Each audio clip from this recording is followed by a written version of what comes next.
بیان کیا جسے سن کر قاضی بہت حیران ہوا اور ان تینوں سے کہا تم آج کی رات مہمان خانے میں ٹھہرو، میں تمہیں کل سوچ کر اس کا کوئی حل بتاؤں گا۔ یہ تینوں بھائی مہمان خانے میں جا کے ٹھہرے۔ انہوں نے محسوس کیا کہ ان کی نگرانی کی جا رہی ہے۔ کچھ دیر کے بعد ان کے لیے کھانا لایا گیا جو گوشت کے پکے ہوئے سالن اور روٹی کے ساتھ تھا۔ پہلے بھائی نے کھانے کو دیکھتے ہی کہا کہ یہ سالن کتے کے گوشت کا بنا ہوا ہے۔ دوسرے بھائی نے کہا یہ روٹیاں جس نے پکائی ہیں وہ حمل کے ساتھ اور پورے دنوں کی ہے۔ تیسرے نے کہا یہ قاضی اپنی ماں کی ناجائز اولاد ہے۔ یہ بات قاضی تک پہنچ گئی۔ اس نے تینوں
سچ ہے کہ وہ اپنی ماں کی ایک ناجائز اولاد ہے؟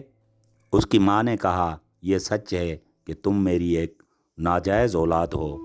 قاضی نے واپس آ کر اس تیسرے عبداللہ سے پوچھا تمہیں کیسے معلوم ہوا کہ میں اپنی والدہ کی ناجائز اولاد ہوں؟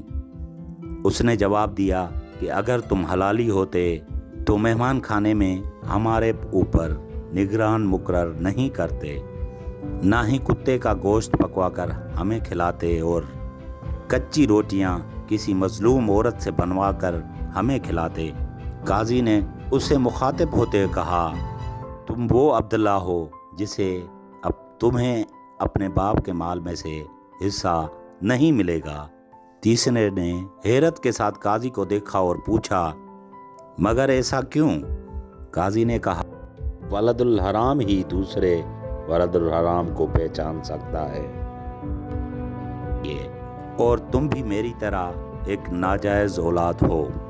وراثت پانے والے دونوں عبداللہ اپنی ماں کی طرف لوٹے اور دریافت کیا کہ ہمارے تیسرے بھائی کا کیا ماجرا ہے۔ ان کی ماں نے کہا کہ تمہارا باپ ایک بار صبح کی نماز پڑھنے مسجد گیا تو اس کے دروازے پر اسے یہ بچہ ملا اور تمہارا باپ اسے اپنے گھر لایا اور اس کا نام بھی عبداللہ ہی رکھا اور اس کی پرورش کی۔ محترم سامعین، یہ ہیں حقیقت مبنی اصل کہانیاں۔ آپ کو ویڈیو اچھی لگی ہو تو ہمارے چینل کو سبسکرائب کریں، لائک کریں۔ تو دیجیے ایاز ماہر کو اجازت، اس دعا کے ساتھ زندگی رہی تو دوسری ویڈیو میں حاضر ہوں گے۔ اللہ حافظ۔